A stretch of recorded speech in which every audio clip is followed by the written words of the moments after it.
Jesus said in John 8:32, "You will know the truth, and the truth will set you free." And that is what we're going to attempt to do with each podcast, to get to the truth so we can live as we've been called.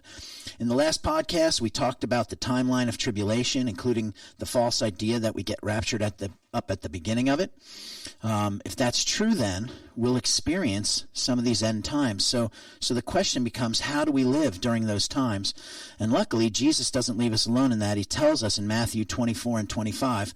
Now, even though this discourse in Matthew 24 and 25 is Jesus' end times discourse, I don't really think we're in the end times yet, okay? And there's a lot of reasons for that, and we'll go over that in a different podcast. But no one can dispute that we're in disruptive times, that times are hard, that things keep coming down the pike that none of us expect, and it's just tough. And what Jesus teaches here in Matthew 24 and 25 is a great lesson for how to live as Christians during disruptive times. His yoke really is easy. We just have to live as he shared. So let's look at what Jesus himself said and learn how to live properly during these difficult times. So Matthew 24 starts out with the question, what's it going to be like at the end times? And Jesus begins to describe it. He talks about there's going to be wars and rumors of wars. He talks about how there's going to be a falling away. He talks about the abomination of desolation by Daniel, and he talks about his coming and the rapture up. But then in verse 32 of Matthew 24, he kind of starts twisting towards how we're supposed to live during those times. He mentions that in the parable of the fig tree. Learn this parable, and I'm reading now from the Bible, Matthew 24, verse 32. Now learn this parable from the fig tree. When its branch has already become tender and puts forth leaves, you know the summer is near. So you also, when you see all these things, know that it is near, at the doors. Assuredly, I say to you, these things will take place. Heaven and earth will pass away, but my words will by no means pass away. So he's saying we can see the signs of the end times, that things are coming, okay? And I think we can see that things are getting radically worse. He then goes on to say in verse 36, but no one knows the day or the hour of his coming. And just like no one knew back in the days of Noah when he went into the ark, they didn't know until the rain started falling. It'll be that way too. No one will know when he comes. And it says in verse 34 of Matthew 24, 44 actually, therefore, or you also be ready, for the Son of Man is coming in an hour you don't expect. And then he goes into three parables. So he says, we're not going to know the day or the hour. We need to be ready, okay? How do you be ready? How can we be ready for something like that?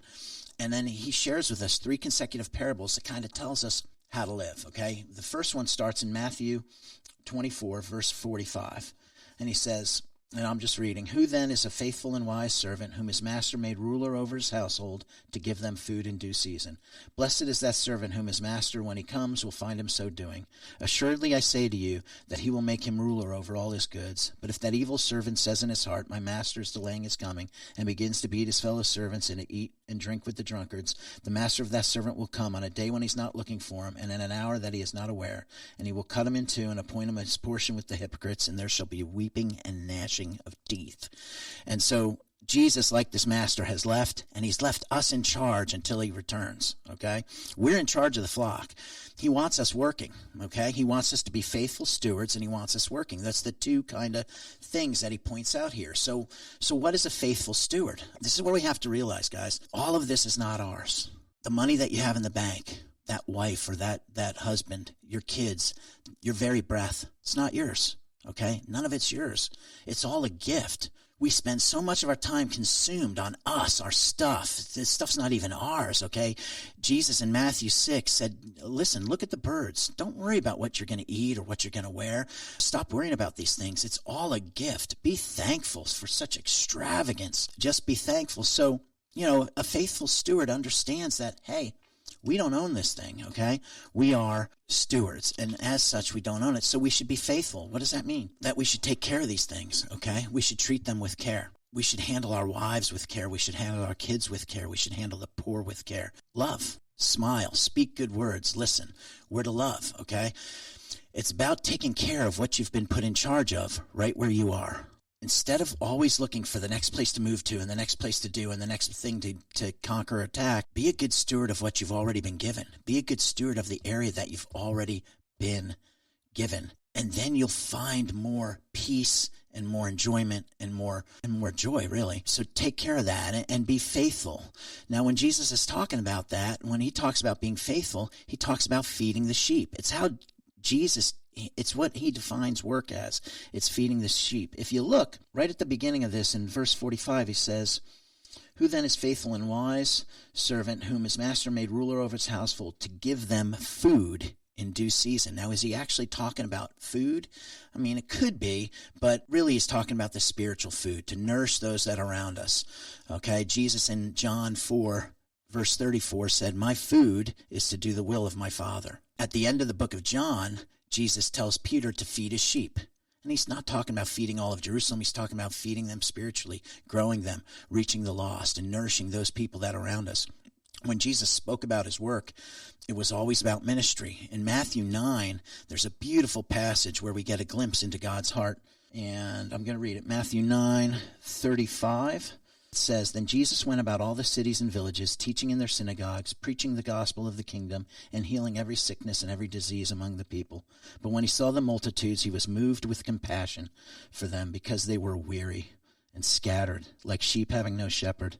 Then he said to his disciples, 'The harvest truly is plentiful, but the laborers are few. Therefore pray the Lord of the harvest to send out laborers into the harvest.'" And just like then, at that time, the people were weary under the government and under the leaders and under just the stress and everything of that day. People today are weary. I sense it everywhere I go. There's just a weariness. They're overworked. If they're actually choosing to work, they're usually short-staffed. There's one thing after another, and people don't even want to hear anymore about stuff. They just want to be left alone. And so there's a weariness there. And so the harvest is just as plentiful right now. There's an opportunity for revival at hand. And so we've got to get over ourselves. We've got to get past all the noise that's keeping us focused on ourselves and connect to God each morning, and then go into this field that's ripe for the harvest and work. Love people, serve others, tell them about Jesus. There's a popular saying. It says, "Preach the gospel. If you have to, use words." And it means to live in such a way that even our life testifies of Jesus. How? Connect with him in the morning. Some people say, "Well, I don't have time in the morning. I'm rushed." Listen, first thing you do is you wake up, lay there, breathe in, breathe a deep breath in, and then just thank God for the fact that you can even breathe, okay? Then start thanking him for all the things. Before your feet have even touched the floor, start thanking him for all the things in your life, okay? And start having that attitude of gratitude right there. And then ask him to help you to see the people that are around you and the needs that are around you, and to love him and love others the way he wants you to. And then go out and love on people. That's all you've got to do. It's 5 minutes, but it's a connection to God. What's the great commandment? Love God and love others. We've got to stop making this thing so hard. Stop focusing on ourselves and start serving others. You'll be amazed at what God can do through a faithful servant. We've got to understand that our enemy is the devil. And his goal is to keep us worried, weary, running around like chickens with our heads cut off, and not connecting to God, and not looking around us at the needs around us and loving on people. Everything he does is geared towards making us the center of our own worlds, instead of getting outside of ourselves, loving on God and loving on others. And then Jesus ends this parable with a warning. You know, it's a pretty serious warning. Cut them in two and give the portions with the hypocrites, and there's be weeping and gnashing of teeth. I mean, who needs that, right? Who wants that? So let's connect to God, love others. Let's bring in this harvest that's out there. Jesus' next parable is the parable of the wise and foolish virgins. And this is really a defensive parable. It's a get-ready type of parable, okay? So I'm going to read it, and then we're going to talk about it, because there's a lot of good stuff here. The parable of the wise and foolish virgins. This starts chapter 25 in Matthew, and it says, "The kingdom of heaven shall be likened to 10 virgins who took their lamps and went out to meet the bridegroom. Now 5 of them were wise, and 5 of them were foolish. Those who were foolish took their lamps and took no oil with them, but the wise took oil in their vessels with their lamps. But while the bridegroom was delayed, they all slumbered and slept. And at midnight a cry was heard, 'Behold, the bridegroom is coming. Go out to meet him.' Then all those virgins arose and trimmed their lamps, and the foolish said to the wise, 'Give us some of your oil, oil, for our lamps are going out. But the wise answered, saying, No, lest there should not be enough for us and you. But go rather to those who sell, and buy for yourselves. And while they went to buy, the bridegroom came, and those who were ready went in with him to the wedding, and the door was shut. Afterward the other virgins came, also saying, Lord, Lord, open to us. But he answered and said, Assuredly I say to you, I do not know you. Watch therefore, for you know neither the day or the hour in which the Son of Man is coming. So this is like that stewardess example, okay? If you've ever been on a plane and they talk about what's going to happen, the little yellow thing's going to pull down, and they always say to attach yours first and then help the other people around you, okay? That's the dynamic I want you to be thinking of right here, because this is a defensive parable. This is saying get ready for disruption, okay? Yes, oil can be an anointing. It can be symbolic of God's love and grace, but it can also be very practical. In this particular passage, it's actually oil for the lamp. It's actually supplies. It's actually supplies to be able to handle a disruption, okay? So that we can still be ministering to others when things go a little bit crazy. We need to have a supply of basic needs in case of a disruption of such things like the electrical power, okay? Some of these things are things that are going to go out. Now, this is very practical here, but it's very real. We've already seen in Texas a year or two ago where a cold front came through or an ice storm and knocked out the electric grid for 3 weeks, okay? Hurricane can come through and knock out the electric grid. There could be cyber terrorism that comes out and knocks out the electric grid. There could be a disruption in getting trucks to the stores so that there's no food on the shelves. There can be poisoning of the water supply. We're still kind of in a war, and although it hasn't hit our shores yet, there's still disruptions that can happen. Rather than pretend like none of these things are a possibility when some of them have already happened, let's be a little bit of prepared so that we're not running around in crisis mode like these foolish virgins were when the time came, okay? You should set aside, some dry food to be able to handle 3 to 4 weeks worth of disruption. Some water, just in case the water supply goes out. Again, enough for 3 or 4 weeks. Don't go crazy about it. I don't believe we need to be stockpiling in a bunker somewhere 7 years worth of stuff that's not trusting God for anything, right? We're trying to handle everything, and in a minute we're going to read a parable of the talents where God specifically says not to bury our talents in the sand. So we want to be able to handle the disruption, but we don't want to sit here in fear and build a bunker somewhere so that we can go in there and hide for 7 years while the rest of the world gets destroyed. That's not where we're supposed to be. So power goes out. What do you need? You need a generator, okay, to be able to keep the freezer full of meat and the refrigerator cold, okay? Maybe charge your iPhone a couple times a day or whatever. But you need a generator. You need oil for that generator. You need some food and some water for about 3 weeks worth. Don't go crazy. You need enough for about 3 to 4 weeks, okay? If the electrical goes out, think about this. So now we're just thinking ahead. If the electrical goes out, you can't go to the store and buy anything because the cash registers don't work, okay? So you're going to have some cash on hand if you want to acquire anything during this 2 or 3 weeks when everything's down. And that cash should be in small bills. It should be 5s, 10s, 20s, because if that's the case and everything, they're not going to be able to make change of $100 bills for anybody, really. So you want to be able to have some small, a little cash stash at the house. Don't build up $50,000, $60,000, $80,000 worth of cash. You don't need that, but enough to handle 2 or 3 weeks worth where you have to go out and buy stuff. You need to have some cash. The other thing that could happen is a currency disruption. Okay, war is going to continue. The sides are lining up, and whether it's by another country or our own, there's a possibility a day comes when the dollar's no longer honored or it's no longer the main currency of the world. If that's the case and there's a new currency, you're going to need gold and silver, actual like coins, to be able to buy whatever this new currency is. And again, I think a month's worth would be enough. If something comes down the pike where it's going to end the dollar for a period of time, then whatever this new currency is, it'll get worked into the system within 3 to 4 weeks. It has to be, because commerce has to keep going. Even the government needs commerce to keep going because they need taxes, right? So they're going to get it fixed, but you need to have something to handle that disruption. So all of these things, they're just smart things to do. They allow you to keep your head about you while others are losing theirs. It gives you an opportunity to continue to witness. Where everyone else is scrambling, freaking out, you can just keep loving on people. You can be found faithful when he comes, if he comes during such a time as that. And again, he warns the foolish people who don't prepare, who are not ready, are going to miss out. So taking a step back, these first two parables were to be ready and faithful stewards, focusing on loving God and loving others. We're not to be overly worried about ourselves.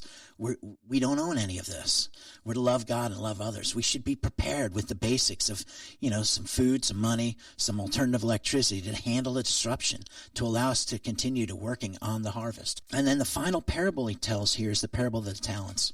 The parable of the talents is I've heard this taught so many times, so many different ways, but really it's an end times parable. This is happening during his end times, okay? And if you remember, if you've heard it before, and if not, I'm just going to overview it real quick, but this is in chapter 25, verses 34 through till 14 through 30, okay, of 25. So the master leaves and he gives one servant 5 talents, he gives another servant 2 talents, he gives another servant 1 talent. And the guy who gets 5 talents turns it into 10.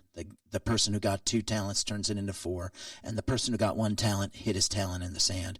Now when the master came back, made accounts with the servants, and I'm picking it up in Matthew 25, verse 20, says, "So he who had received 5 talents came and brought 5 other talents, saying, 'Lord, you delivered to me 5 talents.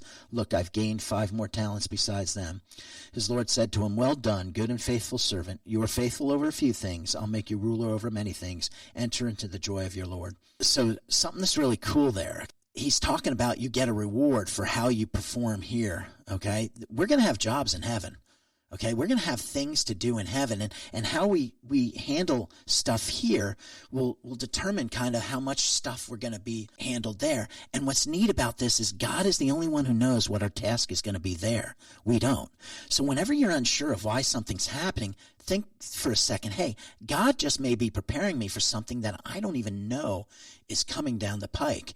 And that's why we should always trust God first, rather than try to handle everything on our own. Picking it up in 22, he says, He also who had received 2 talents came and said, 'Lord, you delivered me 2 talents. Look, I've gained 2 more talents besides them.' His Lord said to him, 'Well done, good and faithful servant. You've been faithful over a few things. I'll make you ruler over many things. Enter into the joy of your Lord.'"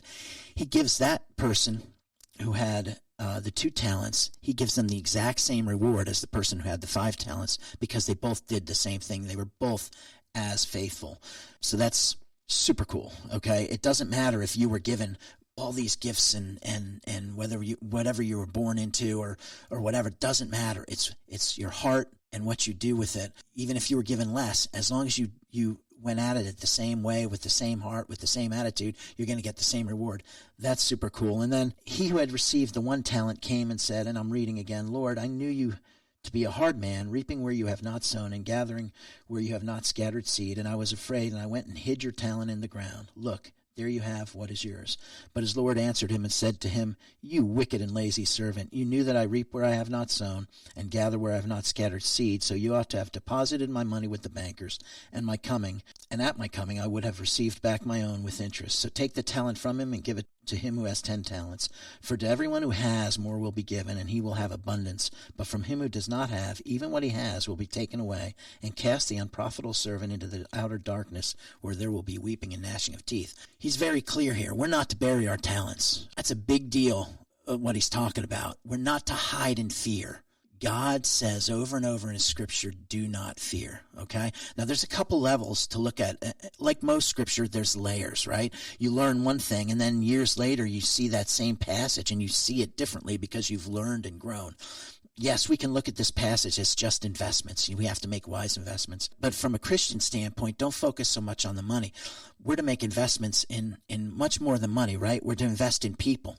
We're to invest in our loved ones, our kids. We're to invest in our church and our employees. We're to invest in people. You have to be careful thinking that it's just money, because you can't take it with you. The whole retirement concept is kind of unbiblical. Jesus specifically warns about it in Luke 12, 16 through 21, where the guy builds up all these barns to store all his extra stuff so that he can live the rest of his days, eat, drink, and be merry, and not have to work anymore. And Jesus says, "You fool. Tonight your life will be taken from you, and then who's going to have all of this stuff?" I'm paraphrasing, but that's basically Luke 12, 16 through 21, that parable. And what he's basically saying is, you don't know if you're going to live tomorrow.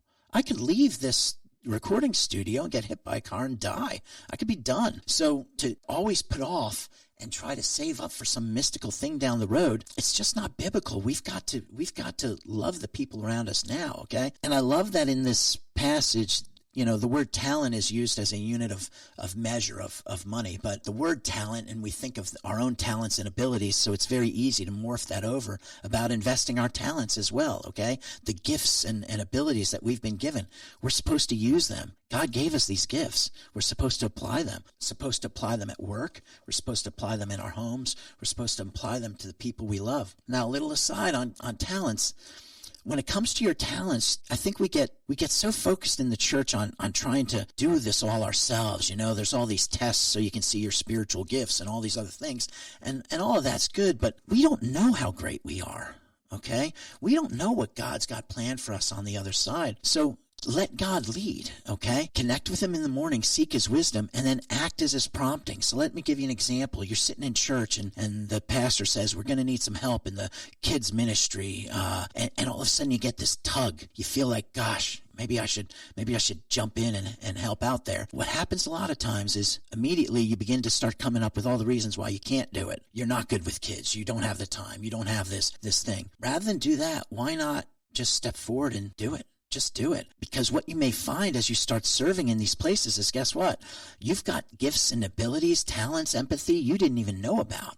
Okay? So let's try to trust God a little bit with these things too. If you see a need, you feel a tug, just go in there and do it. Jump in. Give a hand, No excuses. My pastor came to me almost a year ago now asking me to lead a small group, that new thing they were doing, a radical mentoring thing, and it was going to be a lot of work. A book a month you had to read, a report on each one, you had to study scripture. It was all this work. I was busy, but because my pastor asked, I said, all right, I'll do it. That changed my life. Those 9 months started me on a trajectory of growth that has just absolutely changed my life. Giving of yourself, there's so many benefits to it, but we got to trust in this and allow him to lead us to where he wants us to be. Okay? So here we go. Times are crazy. It's disruptive. People are weary. Yet Jesus is telling us we're to be faithful. We're to be ready. We're to be working and giving and loving God and others. And you may say, Brian, dude, I'm one of those tired people. I'm weary, okay? I don't want to even think about all this stuff. If you're that person, if you're weary right now, if you're tired, you're missing, and you're a Christian, I think you're missing something that a lot of Christians miss, and that's this: rest is a part of work. Rest is a part of work. Let me explain. God made everything in 6 days, the Bible says, back in Genesis, right? He made everything in 6 days, and then on the seventh day he rested, and he called it the Sabbath, and he made it holy.